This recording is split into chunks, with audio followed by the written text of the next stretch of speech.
Hi, Tammy C. Walker, life coach, therapist, social worker. Hit subscribe and hit like for me. Today I want to talk about how forcing things truly does not work. We want what we want. God knows I do.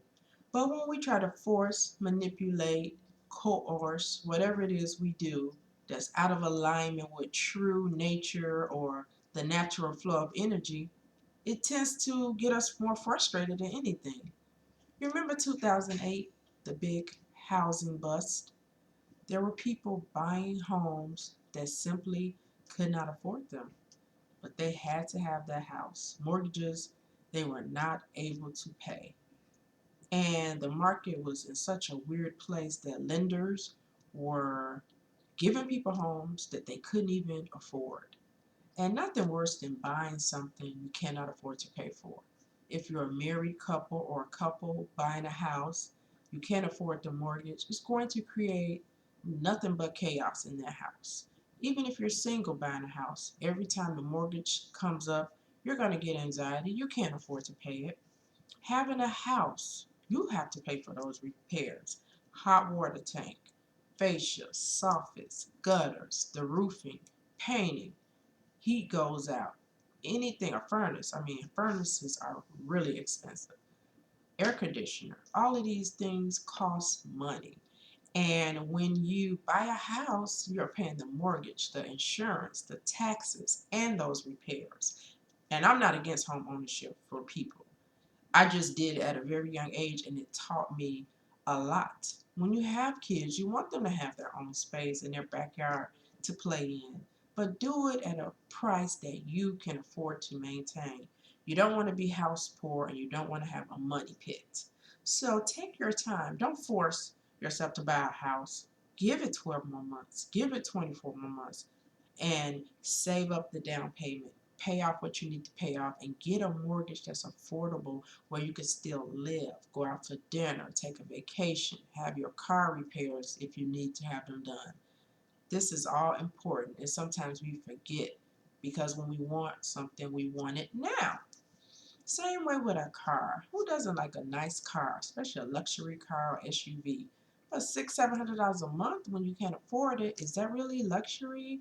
That becomes a headache. A car is one of the worst things we can invest in because it depreciates as soon as it hits the lot. It doesn't go up in value, it goes down. So since it's 2019, you may want to go buy a 2017, 2018. It would take thousands off the car versus going to buy a 2019 now or 2020. It is good to have a new car. I like new cars too, especially for the warranty. But if you can't afford it, what's the use? So just be a little bit more calmer, and we want to be smarter with our money and not force things. And someone often states this, or it's been said, what are the motives? A lot of people want things so they can appear to be this and that for others when others are not even thinking about you. Trust me, they're not thinking about you because they're too selfish and too engulfed in their own stuff to give you an afterthought. So don't try to buy things to impress others. Get it because, hey, this is what I like and this is what I can afford. Because at the end of the day, we want to be happy, not forcing things to happen that's unnatural, and then we're miserable. And of course, the relationship.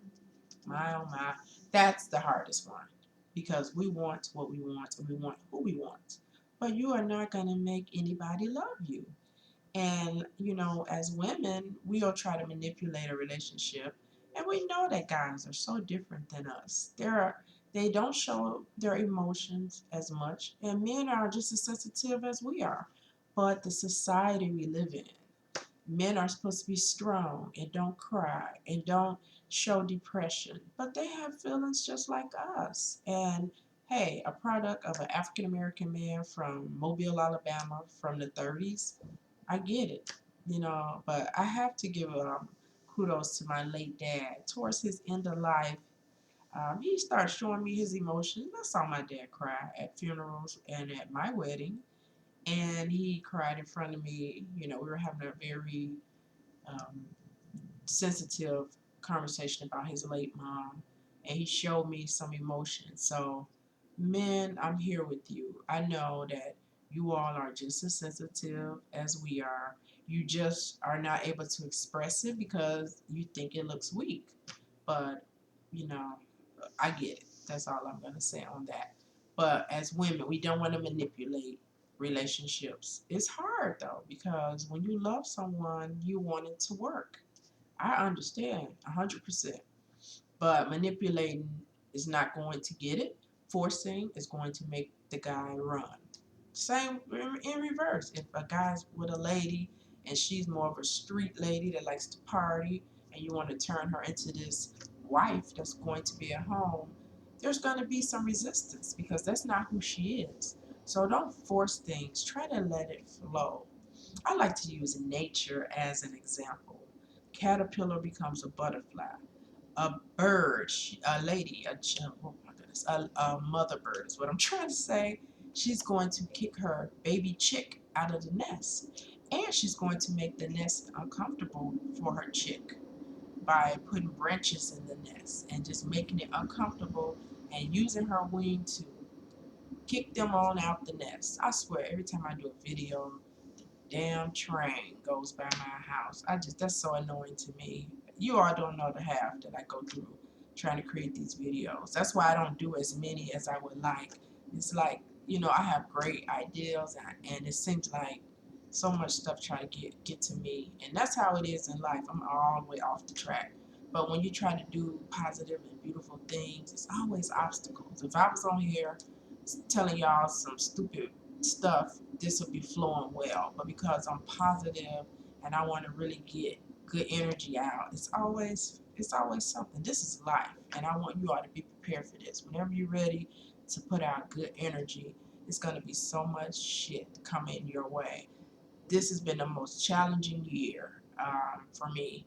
I graduated last year, and it's like so much stuff has happened this year, relationship wise for me.